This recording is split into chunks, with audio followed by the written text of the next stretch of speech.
నమస్తే STV news కి స్వాగతం. నేను రేవతి. ముందుగా ముఖ్యాంశాలు.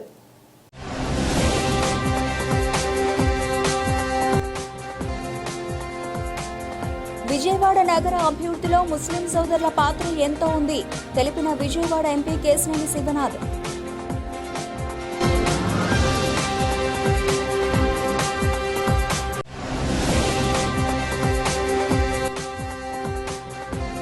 కేంద్ర ప్రభుత్వానికి మహిళా సాధికారతపై నిబద్ధత లేదు సంచలన ఆరోపణ చేసిన దుర్గా భవానీ.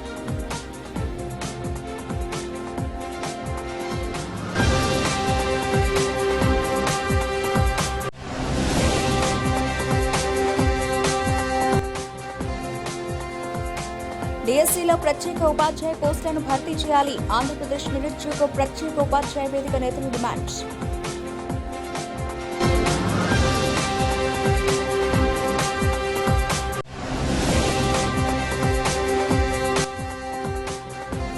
విజన్ 2047 చూస్తే ఊహాలోకాల్లో తేలిపోతుంది. కూటమి ప్రభుత్వానికి చురకలు అందించిన సిపిఐ రాష్ట్ర సెక్రటరీ కె రామకృష్ణ.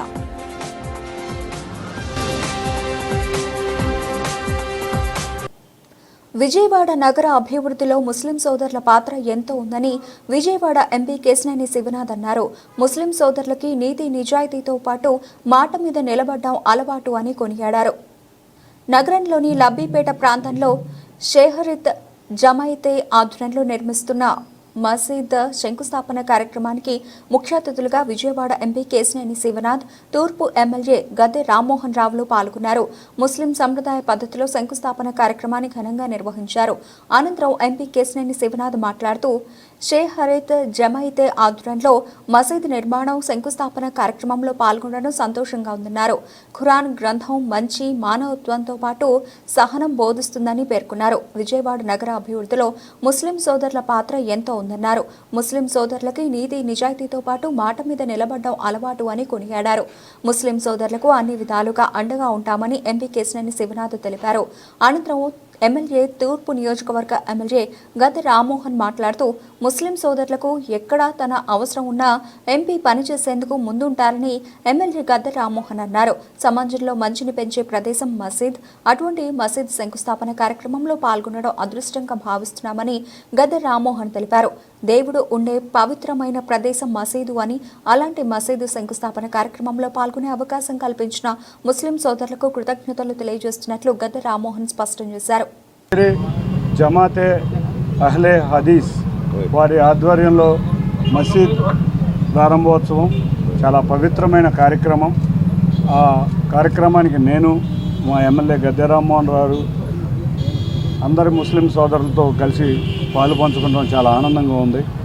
ఈ పవిత్ర ప్రదేశంలో ప్రార్థనలే కాకుండా సమాజంలో ఏ విధంగా ముస్లిం సోదరులు ఉండాలి అనే మంచి బోధనలు కూడా ఇక్కడ ప్రతి మసీదులోనూ జరుగుతాయి. అటువంటి పవిత్ర మసీద్ శంకుస్థాపనకు రావడం నా అదృష్టంగా భావిస్తున్నాను. ఇక్కడ ఈ అవకాశం ఇచ్చిన అందరికీ, ముస్లిం పెద్దలకి అందరికీ పేరు పేరున ధన్యవాదాలు తెలుపుతున్నాను.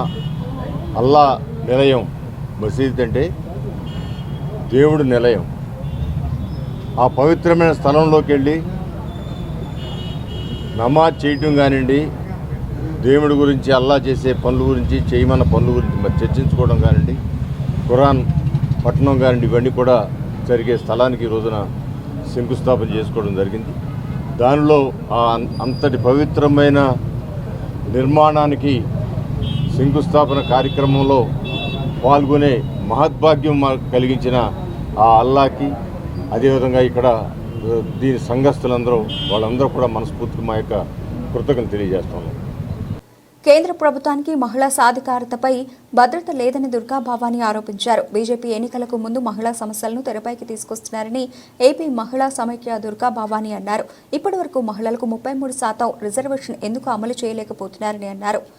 22వ జాతీయ మహిళా సంఘం పురస్కరించుకొని దాసరి భవన్ నుంచి ఏపీ మహిళా సమాఖ్య ఆధ్వర్యంలో మహిళల మహాప్రదర్శన చేపట్టారు. ఈ సందర్భంగా ఏపీ మహిళా సమాఖ్య రాష్ట్ర ప్రధాన కార్యదర్శి పి. దుర్గా భవాని మాట్లాడుతూ డిసెంబర్ 6వ తేదీ నుండి 9వ తేదీ వరకు ఢిల్లీలో భారత జాతీయ మహిళా సమాఖ్య 22వ జాతీయ మహాసభలు జరుగుతాయన్నారు. ఈ కేంద్ర ప్రభుత్వానికి మహిళా సాధికారతపై నిబద్ధత లేదన్నారు. పార్లమెంటు సమావేశాల్లో అనేక బిల్లులు పాస్ చేయడానికి కేంద్ర ప్రభుత్వం సిద్ధంగా ఉందన్నారు. మహిళలకు రిజర్వేషన్కి సంబంధించిన బిల్లు నారీ శక్తి వందన పేరుతో బిల్ పాస్ చేయాలని డిమాండ్ చేశారు. రాష్ట్రంలో శాంతి భద్రతల పరిరక్షణకై కఠిన చర్యలు తీసుకోవాలన్నారు. మహిళా సమాఖ్య ర్యాలీ దాసరి భవన్లో ప్రారంభమై హనుమాన్పేట వివిధ సెంటర్ల గుండా సాగి లెనిన్ సెంటర్కు చేరుకుంది. సుదీర్ఘ చరిత్ర కలిగిన భారత జాతీయ మహిళా సమాఖ్య 22వ జాతీయ మహాసభలు డిసెంబర్ 6వ తేదీ నుండి 9వ తేదీ వరకు ఢిల్లీలో జరగబోతూ ఉన్నాయి. భారతదేశంలో జనాభా 140 కోట్లకు దాటిపోయింది. అందులో సగం మంది మహిళలు ఉన్నారు. ఇవాళ మహిళా రిజర్వేషన్ కానీ మహిళా సంక్షేమం కానీ మహిళల మీద జరుగుతున్న అత్యాచారాల పట్ల ప్రభుత్వాలకు ఏమాత్రం చిత్తశుద్ధి లేదనే విషయం స్పష్టంగా అర్థమవుతుంది. కేంద్ర ప్రభుత్వం అధికారంలోకి వచ్చిన తర్వాత మహిళా సాధికారత మా లక్ష్యం అని చెప్పారు. మహిళా సాధికారత పేరుతో ఈ ప్రభుత్వం వచ్చిన తర్వాత 2014 నుండి ఇప్పటి వరకు లాస్ట్ 2023వ సంవత్సరంలో నారీ శక్తి వందన అధినియం అనే పేరుతో మహిళా రిజర్వేషన్ బిల్లు అమలు చేసి తీసుకొస్తామని చెప్పారు. కానీ మహిళా రిజర్వేషన్ అమలు చేయడానికి కూడా ఈ ప్రభుత్వానికి చిత్తశుద్ధి లేదంటే అనడానికి తార్కాణం 2024లో ఎలక్షన్లు జరిగినప్పుడు ఆ రిజర్వేషన్ అమలుపరచపోగా డీలిమిటేషన్ పేరుతో జనాభా లెక్కల పేరుతో వాయిదా వేస్తుంటూ వచ్చారు. అది ఇంకో 10 సంవత్సరాలు పడుతుందని చెప్పారు. అసలు బిల్లు వచ్చేటప్పుడు కూడా 30 సంవత్సరాలు పైగా పోరాడుతూ ఉండంటే ఈ రిజర్వేషన్ అమలు కేవలం 15 సంవత్సరాలు అమలు చేస్తామని చెప్పారు. అందులో 5 ఏళ్ల కాలం మళ్ళీ గడిచిపోతోంది. ఇది మధ్యలో రేపు అనేక బిల్లులు ఈ పార్లమెంట్ సెషన్స్లో కూడా మాట్లాడటానికి ప్రభుత్వం సిద్ధంగా ఉంది. రేపటి నుండి పార్లమెంట్ సెషన్స్ స్టార్ట్ అవబోతూ ఉన్నాయి. ఇందులో కూడా జిమ్లీ ఎన్నికలకు సంబంధించి కానీ అనేక బిల్లులు పాస్ చేయడానికి ప్రయత్నం చేస్తూ ఉన్నారు. కానీ మహిళలకు సంబంధించి రిజర్వేషన్ ఏదైతే నారీ శక్తి వందన పేరుతో మీరు చెప్పారో ఆ వందనాన్ని పక్కన పెట్టారు. ఆ శక్తిని నిర్వీర్యం చేయడానికి ప్రభుత్వం ప్రయత్నం చేస్తుందనే విషయం స్పష్టంగా అర్థమవుతుంది. కనుక ప్రభుత్వం వెంటనే నారీ శక్తి వందన అధినియం అనే పేరుతో ఏదైతే చెప్పారో దానికి ఈ 2027 మీరు ఏదైతే బిల్లు తీసుకురావడానికి జిమ్లీ ఎన్నికలు అన్నారో అప్పటికల్లా దేశవ్యాప్తంగా ఇంప్లిమెంట్ చేయాలని భారత జాతీయ మహిళా సమాఖ్య మేము డిమాండ్ చేయబోతా ఉన్నాం. దాంతోపాటు మహిళా సంక్షేమం అన్నారు. సంక్షేమానికి ఇవాళ ప్రభుత్వం ఏమాత్రం చిత్తశుద్ధితో అమలుపరిచే పరిస్థితి కనిపించలేదు. ఇవాళ భారతదేశంలో 100కి 60% మంది రక్తహీనతతో బాధపడుతున్నారంటే ఇది సంక్షేమం అని మేము అడుగుతున్నాం. పసిపిల్లలు 49% మంది పసిపిల్లలు పౌష్టికాహార లోపం వల్ల బాధపడతారంటే ఇది సంక్షేమం అని మేము అడుగుతా ఉన్నాం. మహిళల మీద అత్యాచారాలు రోజు రోజుకి పెరిగిపోతూ ఉన్నాయి. నిన్న మనం చూసాం అసెంబ్లీ సమావేశాల్లో కూడా ఇతర అడిగిన ప్రశ్నలకు మంత్రుల సమాధానంలో కూడా దాదాపు ఈ ప్రభుత్వం వచ్చిన తర్వాత గత ప్రభుత్వంలో కూడా ఎన్ని అత్యాచారాలు ఎలా జరిగినాయో ఈ ప్రభుత్వం వచ్చిన తర్వాత దాదాపు రోజుకి 48 కేసులు ఇంప్లిమెంట్ జరుగుతున్నాయి అని చెప్తా ఉంటే ఇవాళ ఇవి కంట్రోల్ చేయడానికి ప్రభుత్వాలు ఏమైనా చిత్తశుద్ధి అమలు చేయడానికి ప్రయత్నం చేస్తున్నాయా అనేదంటే లేదనే విషయం స్పష్టంగా అర్థమవుతుంది. చట్టాలు ఉన్నాయి. చట్టాలు సక్రమంగా ఇంప్లిమెంట్ చేయడానికి ప్రభుత్వానికి ఏమాత్రం చేతులు రావట్లేదు. ఇవాళ అదేమంటే వ్యవస్థలో లోపాలను ఆధారంగా చేసుకుని దోషులు తప్పించుకోవడానికి ప్రయత్నం చేస్తున్నా కూడా ఆ వ్యవస్థను సరిచేసే పరిస్థితుల్లో పాలకులు కానీ ప్రభుత్వాలు ఉండలేని విషయం స్పష్టంగా అర్థమవుతుంది.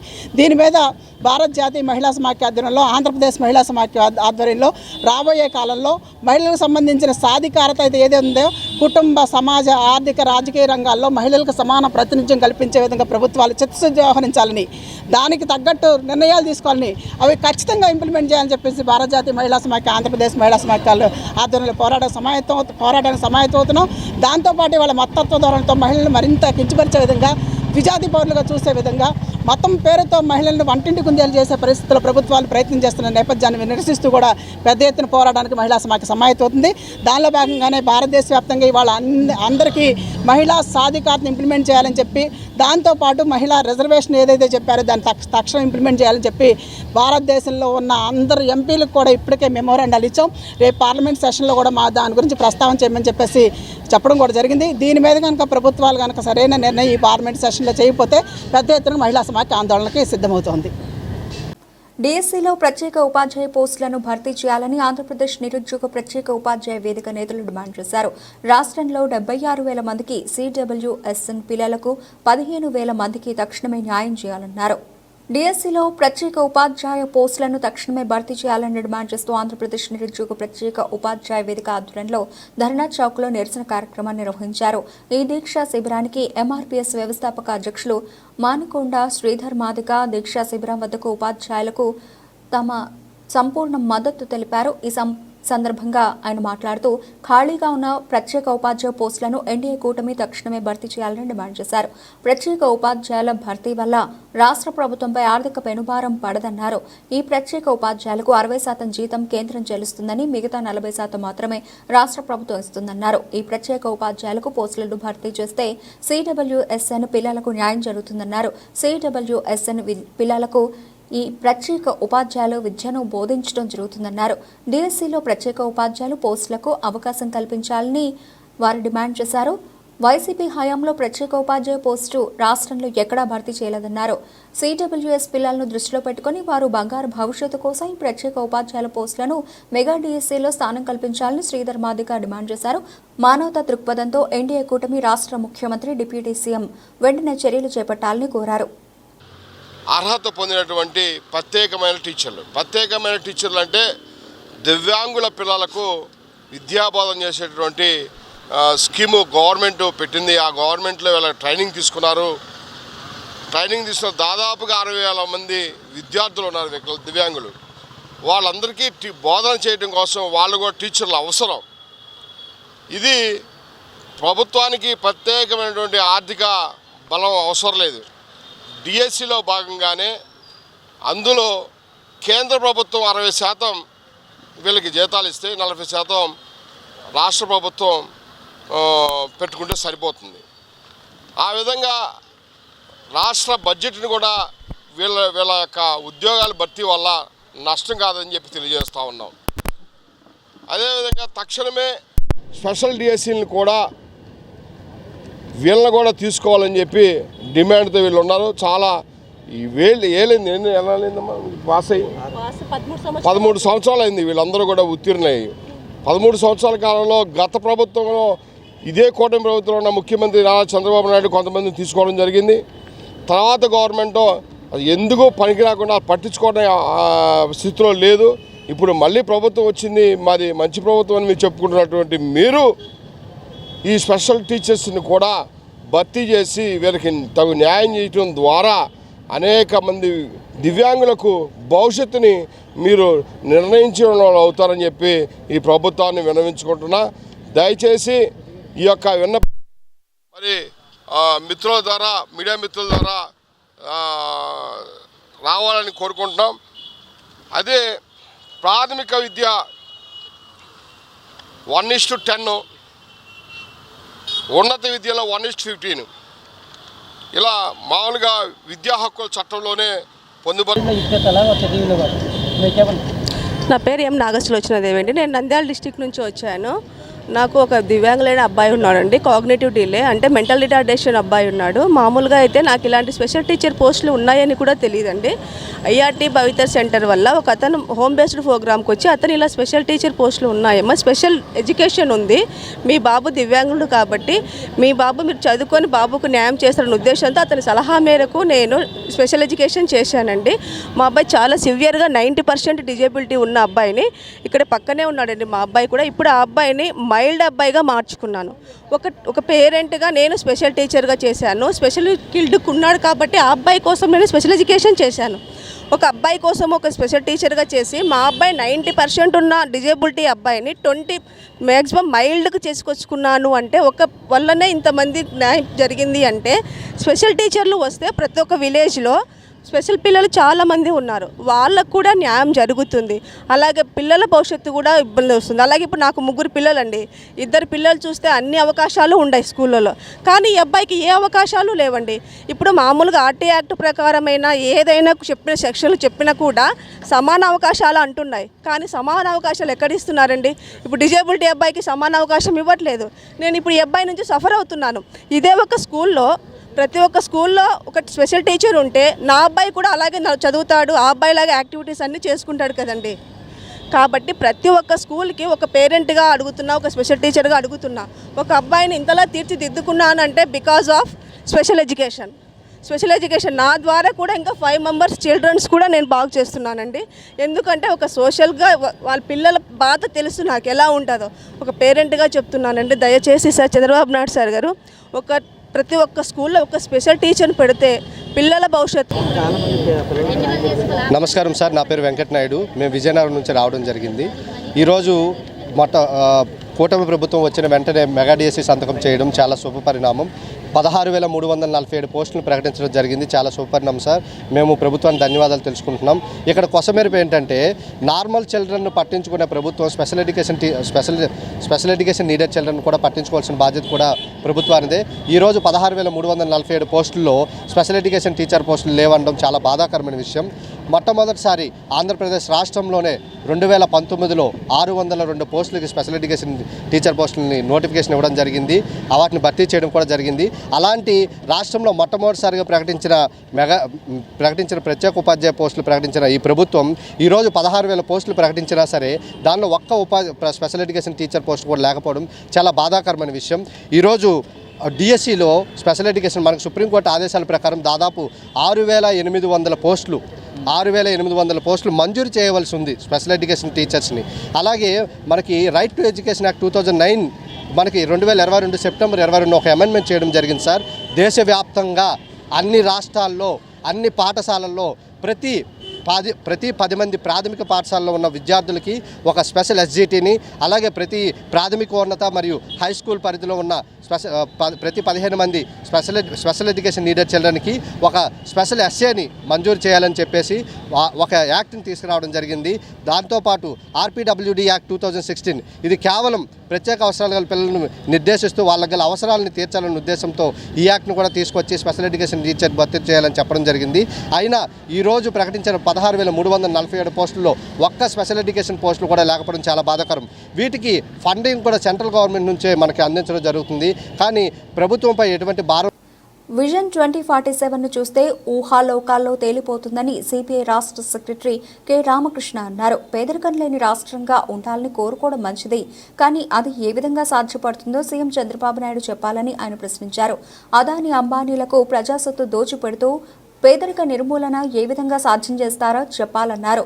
అలాగే అసెంబ్లీలో ప్రతిపక్షం లేదు కాబట్టి బయట దీనిపై అఖిలపక్షంతో చర్చ పెట్టాలని ఆయన డిమాండ్ చేశారు. చర్చ పెట్టి విజన్ డాక్యుమెంట్ సాధ్యాసాధ్యాలు పై చర్చించాలన్నారు. 1,750 కోట్ల రూపాయల ముడుపులు అతిపెద్ద వాదాలో అన్న వారేనన్నారు.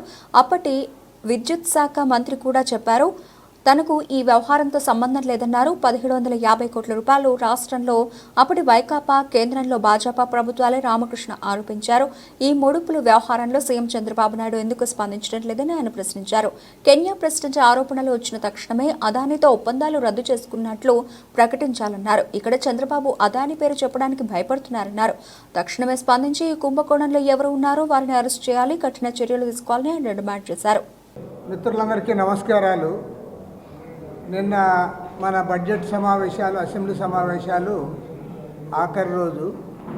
ఇప్పుడు బడ్జెట్తో ప్రారంభించి విజన్ 2014 డాక్యుమెంట్తో ఈ సమావేశాలు ముగించారు.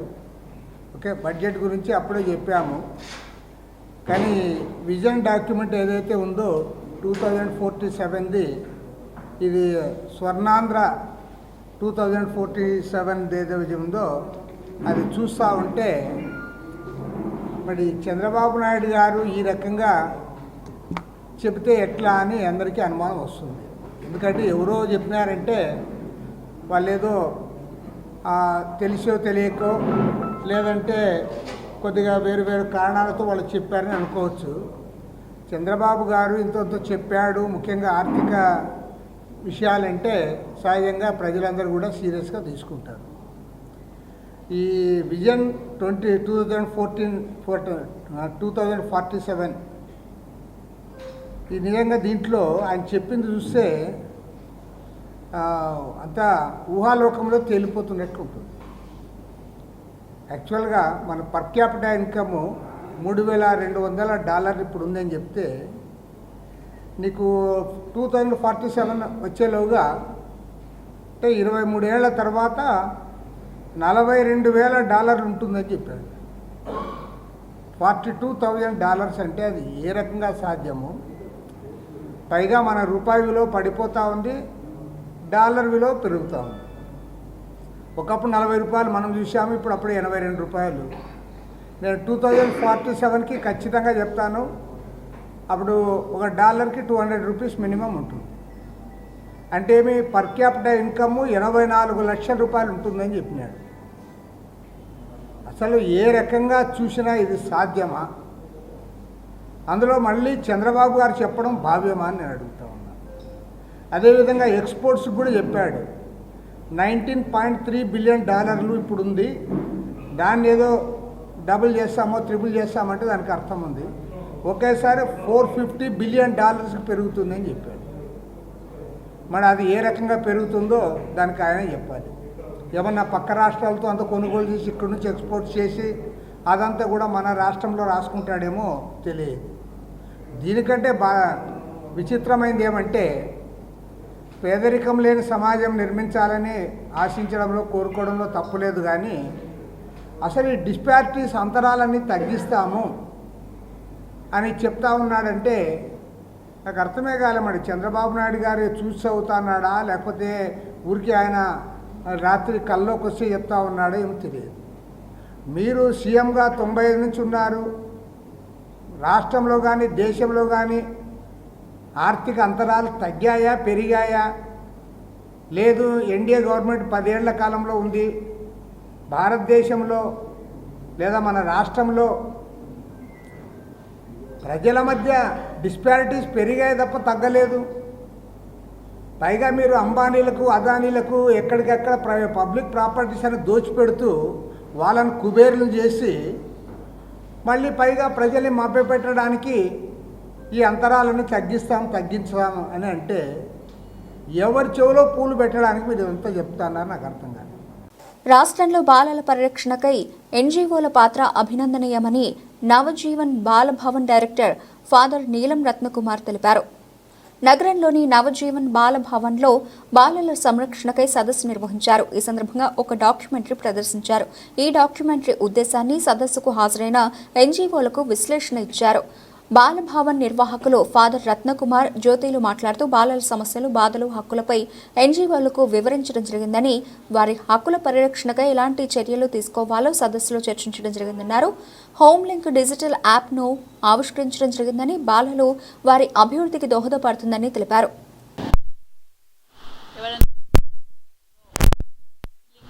అనే యాప్ గురించి తెలియజేయటం జరిగింది. దీని యొక్క ముఖ్య ఉద్దేశం ఏంటంటే, ఒక పిల్లోడు మిస్సింగ్ చైల్డ్ని ట్రాక్ చేయటం, ఫ్యామిలీతోటి రీయునైట్ చేయటం అనేది చాలా గొప్ప విషయం. ఆ అబ్బాయికి మనం ఇచ్చే ఒక పెద్ద గిఫ్ట్ కింద మనం భావించవచ్చు. అలాంటి యాప్ని మిగతా ఎన్జిఓస్ తోటి కూడా కలిసి పనిచేద్దాం, వాళ్ళలో కూడా అవేర్నెస్ తీసుకొచ్చి కొత్త టెక్నాలజీని అందరికి అలవాటు చేసి వాళ్ళ యొక్క వర్క్ని ఈజీ తరం అనేది ఈ నవజీవన్ యొక్క ముఖ్య ఉద్దేశం. దానికి మేమందరం కూడా వెల్కమ్ చెప్తూ అందరూ ఫాలో అవ్వాలని మేము కోరుకుంటున్నాం. Thank you. జ్యోతి. నమస్కారం అండి. డాన్ బోస్కో నవజీవన్ బాలభవన్ సంస్థ మరియు డాన్ బోస్కో నేషనల్ యార్ ఫోరం, ఈ రెండు నెట్వర్క్స్ కలిపి ఈ డిజిటలైజేషన్ వరల్డ్లో ప్రతి ఒక్కటి మనము ఏ సేవ కావాలన్నా సరే యాప్ ద్వారా మనము మన కావాల్సినటువంటి అవసరాలను ఫుల్ఫిల్ చేసుకోవడం జరుగుతుంది. పిల్లలకి మనము ఇంకా మెరుగైన సేవలు అందించడానికి ఈ డాన్ బోస్కో నెట్వర్క్స్ వారు హోమ్ లింక్ డిజి అనే కొత్త యాప్ని రూపొందించడం జరిగింది.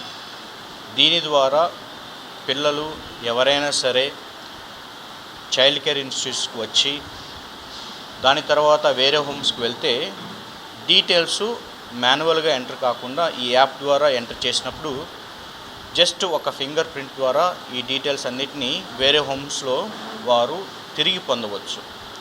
ఈ నూతనమైనటువంటి ఈ యాప్ పిల్లలకి వారి యొక్క అభివృద్ధికి బాగా దోహదపడుతూ ఉంది కాబట్టి దీని యొక్క సేవలు ప్రతి ఒక్కరూ వినియోగించుకోవాలని కోరుకుంటూ ఉన్నాం. Thank you very much. Father Ratna, Navajeevan head. క్రీడలు శారీరక, మానసిక ఉల్లాసానికి ఎంతగానో దోహదపడతాయని national federation of insurance field workers of India Machilipatnam divisional president Suresh తెలిపారు. తమ అసోసియేషన్ ఆధ్వర్యంలో ఉద్యోగులకు క్రికెట్ టోర్నమెంట్ నిర్వహించి పోటీలో గెలుపొందిన వారికి బహుమతులు అందజేస్తున్నట్లు ఆయన తెలియజేశారు. ఆంధ్ర లయోలా కళాశాల క్రికెట్ మైదానంలో national federation of insurance field workers of India Machilipatnam division ఆధ్వర్యంలో comrade SW Kalvith trophy cricket tournament ప్రారంభమైంది. ఈ టోర్నమెంట్ను LIC of India Machilipatnam division senior divisional manager doctor G Sudhakar Babu లాంఛనంగా ప్రారంభించారు. ఈ టోర్నమెంట్ను ఉద్దేశించి association divisional president Suresh, senior business associate Maganti Krishnaprabhu మాట్లాడుతూ నిత్యం పని ఒత్తిడితో ఉద్యోగులు సతమతమవుతూ ఉంటారని కేంద్ర ప్రభుత్వం ఇచ్చిన ఆదేశాల ప్రకారం ఉద్యోగులకు వివిధ రకాల పోటీలను నిర్వహిస్తున్నట్లు తెలిపారు. ఇందులో భాగంగా comrade SW call with trophy cricket tournament ను ప్రారంభించామని, ఉద్యోగులు పెద్ద ఎత్తున ఈ పోటీలో పాల్గొని వారి ప్రతిభను కనబరుస్తున్నారని తెలిపారు. ప్రతి శనివారం ఈ టోర్నమెంట్ కొనసాగుతుందని, టోర్నమెంట్ లో గెలుపొందిన విజేతలకు బహుమతులు కూడా అందజేస్తున్నామని వివరించారు. క్రీడలు శారీరక, మానసిక ఉల్లాసానికి ఎంతో దోహదపడతాయని, ప్రతి ఒక్కరూ శారీరక దృక్పథాన్ని పెంపొందించుకోవాలని వారు సూచించారు. కారణం దానిలో పనిచేసే ఉద్యోగులు. అలాగే ఈ ఉద్యోగులు యొక్క ప్రొడక్టివిటీ ఎప్పుడు పెరుగుతుంది అంటే వాళ్ళల్లో ఉన్న స్ట్రెస్ స్ట్రెయిన్ తగ్గి చక్కగా ఆనందంగా ఆహ్లాదంగా ఎప్పుడైతే ఉంటారో డెఫినెట్గా అది చాలా ఉపయోగపడుతుంది ఉద్యోగస్తులకి. ఆ విషయాన్ని ఈ మధ్య కేంద్ర ప్రభుత్వాలు, రాష్ట్ర ప్రభుత్వాలు గుర్తించి ఒక ప్రత్యేకమైన జీవో జారీ చేయడం జరిగింది. ఖచ్చితంగా గేమ్స్ ఎవ్రీ మంత్ కండక్ట్ చేయాలని, ఆహ్లాదంగా ఉంచాలని, దాని ద్వారా ప్రొడక్టివిటీ పెరుగుతుందని, వాళ్ళ ఆరోగ్యం కూడా బాగుంటుందని చెప్పడం మనం ఈ మధ్య అబ్జర్వ్ చేసాం. దీనిలో మనకేం చూస్తుంది, క్రీడలకి పట్ల ప్రాధాన్యత, ముఖ్యంగా క్రీడలో మానసిక ఉల్లాసాన్ని, ఫిట్నెస్ని అన్నిటినీ ఇస్తాయి. సో దాన్ని గుర్తించి NFIFWI national federation of insurance field workers of India, LICలో డెవలప్మెంట్ ఆఫీసర్స్ అసోసియేషన్ ఇది డివిజనల్ ఆధ్వర్యంలో, డివిజనల్ సంస్థ ఆధ్వర్యంలో ఈ క్రికెట్ టోర్నమెంట్ కండక్ట్ చేయడం జరుగుతుంది. ఈ 6 జిల్లాల నుంచి దాదాపుగా 4 టీమ్స్ ఇక్కడ పాల్గొంటున్నాయి. ఈ కార్యక్రమాన్ని మా గౌరవనీయులైన సీనియర్ డివిజనల్ మేనేజర్ గారు జి సుధాకర్ బాబు గారు ఆయన ప్రారంభించారు. మాకు చాలా ఆనందంగా ఉంది ఆయన ప్రారంభించడంతో. అలాగే ఈ కార్యక్రమాలు ఈ విధంగా చాలా ఒక స్పిరిట్ తోటి, చాలా కాంపిటేటివ్గా, చాలా బ్రహ్మాండంగా జరుగుతున్నాయి. ముఖ్యంగా యువతరాన్ని నేను అభినందిస్తున్నా. వాళ్ళందరూ కూడా చక్కగా ఇందులో పార్టిసిపేట్ చేయడం, ముఖ్యంగా సీనియర్ డెవలప్మెంట్ ఆఫీసర్స్ కూడా ఇందులో ప్రభు గారు, జానకిరామ్ గారు, అలాగే రవి గారు, ఇంకా మిగిలిన వాళ్ళంతా కూడా ఇందులో పార్టిసిపేట్ చేయడం, వాళ్ళు కూడా మనతో పాటు పోటీపడి, యువతరంతో పోటీపడి వాళ్ళు ఆడుతుంటే చాలా ఆనందం కలిగిస్తుంది. ఫిట్నెస్ చాలా అవసరం, క్రీడలు ఆనందాన్ని, ఆరోగ్యాన్ని కూడా ఇస్తాయని చెప్పి తెలియజేస్తూ, ఈ భవిష్యత్తులో సమస్యలే కాకుండా మేము ఫెడరేషన్లో సభ్యుల యొక్క సమస్యలనే కాకుండా వాళ్ళ ఆరోగ్యాన్ని కూడా ఆలోచిస్తాం, ఆహ్లాదాన్ని కూడా అందిస్తామని తెలియజేస్తూ, ఆ తర్వాత నా పేరు Suresh Babu, national federation development ఆఫీసర్స్కి అసోసియేషన్కి ప్రెసిడెంట్, డివిజనల్ ప్రెసిడెంట్ని. నా పేరు కృష్ణప్రభు మాగంటి. నేను సీనియర్ బిజినెస్ అసోసియేట్ కింద భారతీయ జీవిత బీమా సంస్థలో పనిచేస్తున్నాను. ఈరోజు క్లాస్ 2 ఆఫీసర్స్ అంటే డెవలప్మెంట్ ఆఫీసర్స్, SBAs కలిసి ఈ మా యూనియన్ తరపున ఈ టోర్నమెంట్ని కండక్ట్ చేయడం జరుగుతుంది. మాలో కొత్తగా వచ్చిన జూనియర్ ఆఫీసర్స్, కొత్తగా వచ్చిన ఆఫీసర్స్లో క్రీడా స్ఫూర్తిని పెంచి, వాళ్ళలో ఫిట్నెస్ పెంచి, వాళ్ళలో పోటీతత్వాన్ని కూడా పెంచాలన్న ఉద్దేశంతో మా అసోసియేషన్, మా యూనియన్, నేషనల్ ఫెడరేషన్ ఈ టోర్నమెంట్ని కండక్ట్ చేయడం జరుగుతుంది. దీని ద్వారా మేమందరం కూడా ఒక ప్లాట్ఫామ్ మీదకి వచ్చి ఒకరిని అర్థం చేసుకుని ఒకరితో ఒకరు కలిసి పనిచేయడానికి, అలాగే జీవిత బీమా సంస్థ యొక్క పురోగతికి, ప్రోగ్రెస్కి మేమందరం తోడ్పడాలని, మా కొత్తగా వచ్చిన మా ఆఫీసర్లందరూ కూడా 75 సంవత్సరాలుగా ఎంతో సేవలు అందిస్తున్న జీవిత బీమా సంస్థలో కొత్తగా వచ్చిన ఆఫీసర్లు వాళ్ళ ప్రతిభని చూపించి మా సంస్థని ఇంకా 100, 150, 200 సంవత్సరాలు ఇలాగే నెంబర్ 1 ఇన్సూరెన్స్ సంస్థగా ప్రపంచంలో, దేశంలో, ప్రపంచంలో కూడా మేము నెంబర్ 1గా ఉండాలని కోరుకుంటూ ఈ కార్యక్రమాన్ని జరుపుతున్నాం. మీరందరూ వచ్చి దీనికి కవరేజ్ ఇచ్చిన ప్రెస్ వారందరికీ కూడా ధన్యవాదాలు తెలియజేసుకుంటున్నాం. Thank you so much. గత వైసీపీ ప్రభుత్వం విజయవాడ నగరాన్ని అభివృద్ధి చేయడంలో పూర్తిగా నిర్లక్ష్యం వహించడం జరిగిందని, కూటమి ప్రభుత్వం అధికారంలోకి వచ్చిన వెంటనే నగరంలో రోడ్ల అభివృద్ధికి ప్రత్యేక దృష్టి పెట్టామని విజయవాడ ఎంపీ కేశినేని శివనాథ్ తెలిపారు. అభివృద్ధికి, సంక్షేమానికి నిధుల కొరత లేకుండా ముఖ్యమంత్రి చంద్రబాబు నాయుడు హామీ ఇచ్చారని పేర్కొన్నారు. తూర్పు నియోజకవర్గంలోని 4వ డివిజన్ భారతీనగర్లో పలు రోడ్ల అభివృద్ధికి ఎంపీ కేశినేని శివనాథ్, ఎమ్మెల్యే గద్దె రామ్మోహన్ రావు, స్థానిక కార్పొరేటర్ జాస్తి సాంబశివరావు కలిసి అభివృద్ధి కార్యక్రమాలకు పూజా కార్యక్రమం నిర్వహించి శంకుస్థాపన చేశారు. ఈ సందర్భంగా ఎంపీ కేశినేని శివనాథ్, ఎమ్మెల్యే గద్దె రామ్మోహన్ రావు మాట్లాడుతూ, ప్రతి డివిజన్లో పార్కులు, రోడ్లు, అండర్ గ్రౌండ్ డ్రైనేజీ నిర్మాణ పనుల అభివృద్ధికి శ్రీకారం చుట్టామని తెలిపారు. నగరంలో బుడమేరు వరద బాధితులను ఆదుకోవడంలో కూటమి ప్రభుత్వం సఫలమైందని తెలిపారు. రానున్న సంవత్సర కాలంలో అభివృద్ధికి చిరునామాగా విజయవాడ ఉంటుందని ఆశాభావం వ్యక్తం చేశారు. ఈ కార్యక్రమంలో పలు డివిజన్ కార్పొరేటర్లు, కూటమి నేతలు పాల్గొన్నారు. అధికారంలోకి రాగానే మనం చూస్తున్నాం, విజయవాడ నగరపాలక సంస్థ ఆధ్వర్యంలో రోడ్లు రిపేర్లు కానీ డ్రైనేజీలు కానీ మేము ముందు దృష్టి పెట్టాం. ముఖ్యంగా విజయవాడ తూర్పు నియోజకవర్గంలో గౌరవ ఎమ్మెల్యే గద్దె రామ్మోహన్ రావు ఆధ్వర్యంలో, అంతేకాకుండా ఇక్కడ కార్పొరేటర్ సాంబశివరావు గారి ఆధ్వర్యంలో పలు రోడ్లు రిపేర్ పనులు మొదలుపెట్టాం. దానిలో భాగంగా ఇవాళ 10A, 11A రోడ్లు, అంతేకాకుండా కొన్ని చోట్ల paver blocks plus park development పనులు 83 లక్షలతో ఇవాళ కార్పొరేషన్ వారి ఆధ్వర్యంలో ఇవాళ పనులు ప్రారంభం జరుగుతున్నాయి. ఎన్నో సంవత్సరాలుగా 2014 నుంచి 19 వరకు విజయవాడ నగరంలో ఎన్నో రోడ్లు మన గౌరవ ముఖ్యమంత్రి నారా చంద్రబాబు నాయుడు గారి ఆధ్వర్యంలో జరిగినాయి. అదేవిధంగా మళ్ళీ వారు అధికారంలోకి రాగానే 5 నెలల సమయంలోనే ముఖ్యంగా విజయవాడ నగరంలో వరద వచ్చినా కూడా వరద బాధితులని ఆదుకుంటంలో కానీ, తర్వాత కార్యక్రమాలు ఇవాళ డ్రైనేజ్ కానీ రోడ్లు కానీ ఇటువంటి కాలనీల్లో ఉన్న సమస్యలన్నీ కూడా వారి దృష్టికి తీసుకెళ్ళడం జరుగుతుంది. తప్పకుండా నిన్న కూడా అధ్యక్షులు వారు ఒకటే చెప్పారు, మనం రాబోయే కాలంలో గ్రామీణ రోడ్లు అంతేకాకుండా స్టేట్ హైవేస్, నేషనల్ హైవేస్ని అన్నింటినీ అనుసంధానం చేద్దాం, మెయిన్గా ఇన్ఫ్రాస్ట్రక్చర్ మీద దృష్టి పెడదామని అన్నారు. ఇదంతా అమరావతి రాజధాని ప్రాంతం, విజయవాడ కూడా దాంట్లో భాగమే. విజయవాడ నగరపాలక సంస్థ కమిషనర్ గారు కూడా పలు సమస్యల మీద మేము అందరం కూర్చుంటడం జరిగింది. అన్ని సమస్యలు వచ్చే సంవత్సరంన్నర సమయంలో విజయవాడ నగరంలో ఉన్న మేజర్ సమస్యలన్నీ దృష్టి పెట్టి వాటిని పరిష్కరించడంలో నేను కానీ గద్దె రామ్మోహన్ రావు గారు కానీ కృషి చేస్తామని తెలియజేసుకుంటున్నాను. Thank you. పొద్దున భారతీ నగర్ ఆ ప్రాంతాల్లో 82 లక్షల రూపాయలతో సిమెంట్ రోడ్లు వేసుకోవడం జరుగుతోంది. ప్రధానంగా మొన్న వచ్చిన వర్షంలో ఈ ప్రాంతాలన్నీ కూడా నీటితో మునిగిన సందర్భంలో దానికి side drains, under ground drainage రెండు కూడా ప్రక్షాళన చేయాలని చెప్పి ఒక ముఖ్యమైన కార్యక్రమంగా తీసుకుని ముందుకు వెళ్ళడం జరుగుతోంది. నిన్న నారా చంద్రబాబు నాయుడు గారు విజన్ 47 అని చెప్పి ఒక డాక్యుమెంట్ రిలీజ్ చేశారు. దానిలో విజయవాడ నగరం, గుంటూరు, అమరావతి ఈ 3 నగరాలని ఉన్నతమైన నగరంగా తీర్చిదిద్దడమే ధ్యేయంగా ఆయన ప్రకటించడం జరిగింది.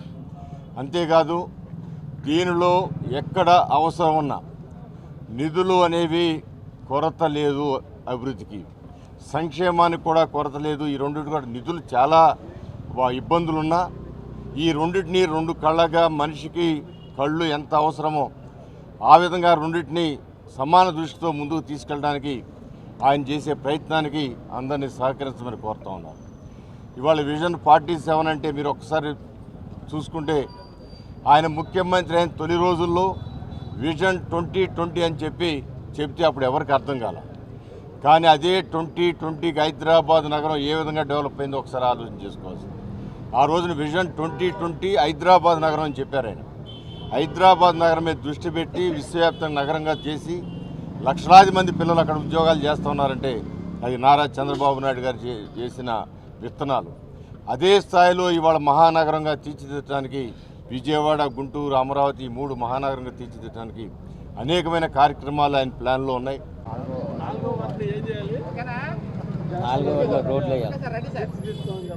అందరికీ నమస్కారం అండి. నారా చంద్రబాబు నాయుడు గారి నాయకత్వంలో ఎన్డీఏ కూటమి అధికారంలోకి వచ్చిన తర్వాత ఆంధ్రప్రదేశ్ రాష్ట్రం అటు పల్లిసీమలు కానివ్వండి, ఇటు పట్టణ ప్రాంతాలు కానివ్వండి అప్రతిహతంగా ముందుకు సాగుతూ ఉన్నాయి. అభివృద్ధి పదవుల్లో ముందడుగు వేస్తూ ఉన్నాయి. అదేవిధంగా నారా చంద్రబాబు నాయుడు నాయకత్వంలో ఉన్నటువంటి వ్యవసాయ రంగంలో కానివ్వండి, ఇరిగేషన్ ప్రాజెక్ట్స్లో కానివ్వండి, ఇతరత్ర రంగాల్లో కూడా మరి ఐటీ రంగంలో కూడా మరి అనేకమైనటువంటి విజయాలు సాధించుకుంటూ మరి సెంట్రల్ గవర్నమెంట్ నుంచి, వరల్డ్ బ్యాంక్ ఫండ్స్ నుంచి కూడా తీసుకొచ్చి ఆంధ్ర రాష్ట్రాన్ని అభివృద్ధి చేసుకుంటూ ముందుకు పోతా ఉన్నాం. అందులో భాగానే విజయవాడ నగరంలో కూడా పాడైపోయిన అన్ని రోడ్లన్నింటిలో కూడా నిర్మించాలని చెప్పి విజయవాడని ఒక మోడల్ సిటీగా కూడా డెవలప్ చేయాలని కూడా మరి నిర్ణయం చేయడం జరుగుతూ ఉంది. అందుకు దిశగా మరి పార్లమెంట్ సభ్యులు కేశినేని చిన్ని గారు, అదేవిధంగా పార్లమెంట్ శాసనసభ్యులు శ్రీ గద్దె రామ్మోహన్ రావు నాయకత్వంలో కూడా మేమందరం పనిచేస్తున్నాము. భవిష్యత్తులో విజయవాడ నగరం ఎటువంటి ఇబ్బందులకి లేకుండా చక్కటి మోడల్ నగరంగా కూడా రూపొందించుకుంటామని చెప్పి కూడా మేము ఆశిస్తూ ఉన్నాం.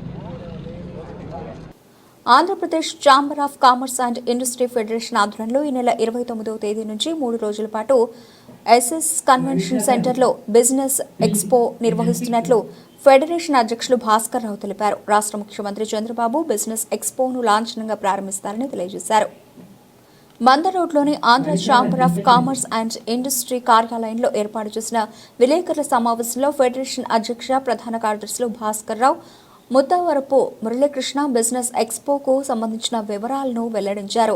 ఈ నెల 29, 30 డిసెంబర్ 1వ తేదీన ఎస్ఎస్ కన్వెన్షన్లో బిజినెస్ ఎక్స్పో జరుగుతుందన్నారు. సీఎం చంద్రబాబు ఎక్స్పోకు ముఖ్య అతిథిగా విచ్చేసి ప్రారంభించడంతో పాటు వ్యాపార వాణిజ్య రంగం నిర్దేశించి ప్రసంగిస్తారని తెలియజేశారు. పారిశ్రామికవేత్తలకు, ఔత్సాహిక పారిశ్రామికవేత్తలకు, వ్యాపారవేత్తలకు ఈ బిజినెస్ ఎక్స్పో ఎంతగానో దోహదపడుతున్నారు. 3 రోజుల పాటు జరిగే ఎక్స్పోలో దేశంలోని ప్రఖ్యాత వ్యాపార పారిశ్రామికవేత్తలు, ప్రముఖ కంపెనీల ప్రతినిధులు పాల్గొంటారని తెలియజేశారు. సీఎం చంద్రబాబు ద్వారానే రాష్ట్రం అభివృద్ధి చెందుతుందని, వ్యాపార వాణిజ్య రంగం అభివృద్ధి చెందాలంటే సీఎం చంద్రబాబు ద్వారానే సాధ్యపడుతుందని వారు పేర్కొన్నారు. Electronic media and social media మిత్రులందరికీ ఈ ప్రెస్ మీట్కి స్వాగతం పలుకుతూ ఏపీ ఛాంబర్స్ తరఫున మీ అందరికీ కర్టెన్ రైజర్ ఈవెంట్లో కూడా ఈ బిజినెస్ ఎక్స్పో గురించి డీటెయిల్గా చెప్పడం జరిగింది. ఈ గవర్నమెంట్ ఫామ్ అయిన తర్వాత ఇది ఒక మెగా ఈవెంట్గా, ఒక బిజినెస్ ఎక్స్పో, ముఖ్యంగా స్టేట్లో ఉన్న బిజినెస్ ఆపర్చునిటీస్ని ప్రమోట్ చేయాలి. అలాగే స్టేట్ గవర్నమెంట్ చాలా పాలసీస్ని అన్వీల్ చేసింది. ఆ అన్వీల్ చేసిన పాలసీస్ గురించి కూడా ప్రజలకు తెలియచేయాలి. అలాగే మనకున్న లోకల్ ప్రోడక్ట్స్, ఇన్నోవేటివ్ ప్రోడక్ట్స్ని షోకేస్ చేసి ప్రమోట్ చేయాలి.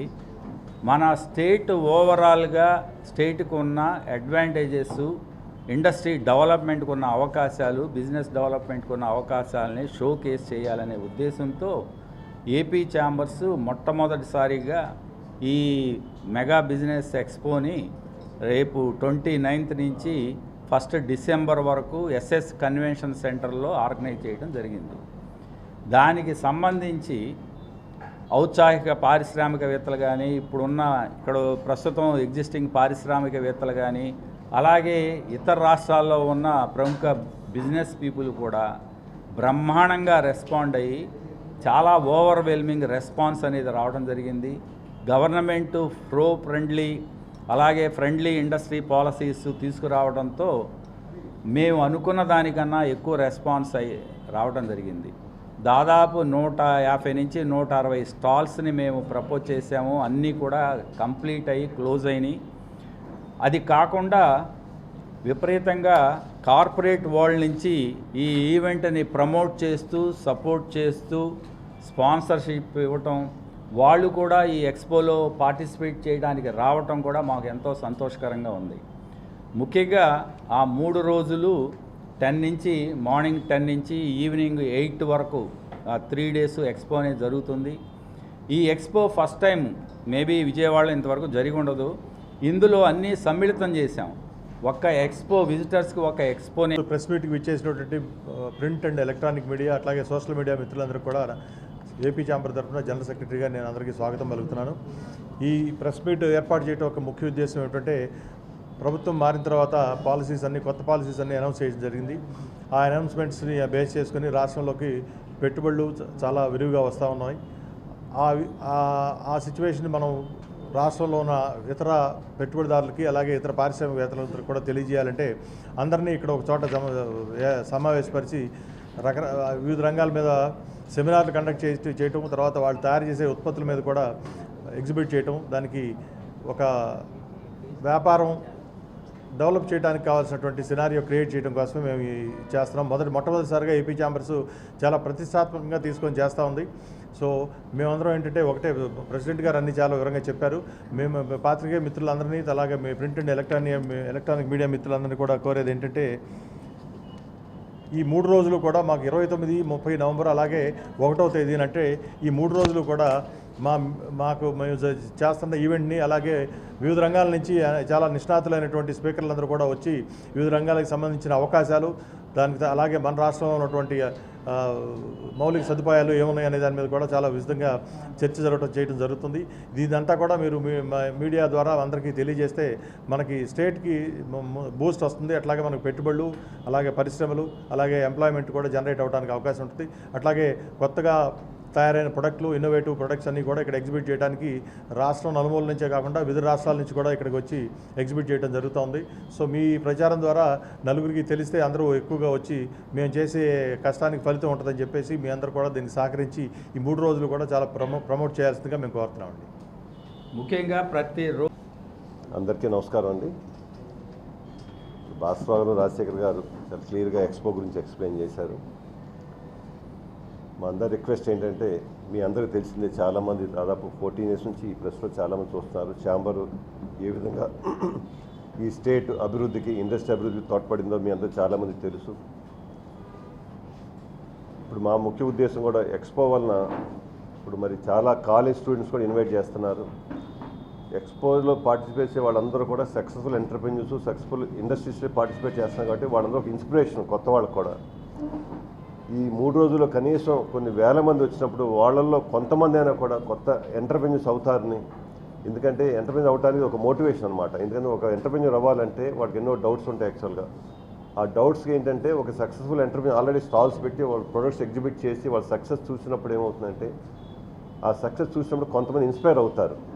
ఇట్లాంటి ఎక్స్పో వల్ల ఏమవుతుందంటే చాలా కొత్తమంది వచ్చి చూసి ఇన్స్పైర్ అయ్యి వాళ్ళు మోటివేట్ అయ్యి నెక్స్ట్ టైం మళ్ళీ ఎక్స్పో పెట్టే టైంకి ఈ ఎక్స్పోలో పార్టిసిపెంట్స్ కన్నా కూడా డబుల్ ట్రిపుల్ అవుతారని ఆశిస్తూ, ఈ ఎక్స్పో సక్సెస్ అవడానికి మీరందరూ తోడ్పడతారని ఆశిస్తూ సెలవు తీసుకుని I request all of you to support our expo. Thank you. Prakash గారు 1 minute. బులెటిన్ ముగించే ముందు హెడ్లైన్స్ మరోసారి.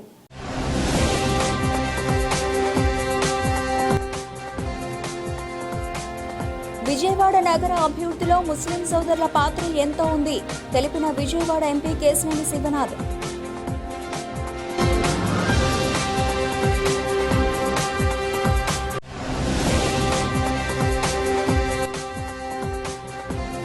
కేంద్ర ప్రభుత్వానికి మహిళా సాధికారతపై నిబద్ధత లేదు, సంచలన ఆరోపణ చేసిన దుర్గా భవానీ.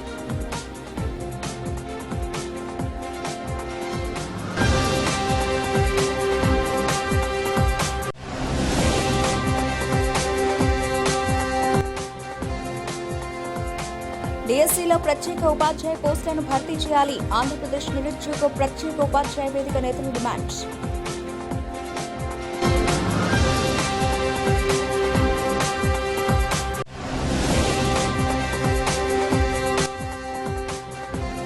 విజన్ 2047 చూస్తే ఊహాలోకాల్లో తేలిపోతుంది. కూటమి ప్రభుత్వానికి చురకలు అంటించిన సిపిఐ రాష్ట్ర సెక్రటరీ కె రామకృష్ణ.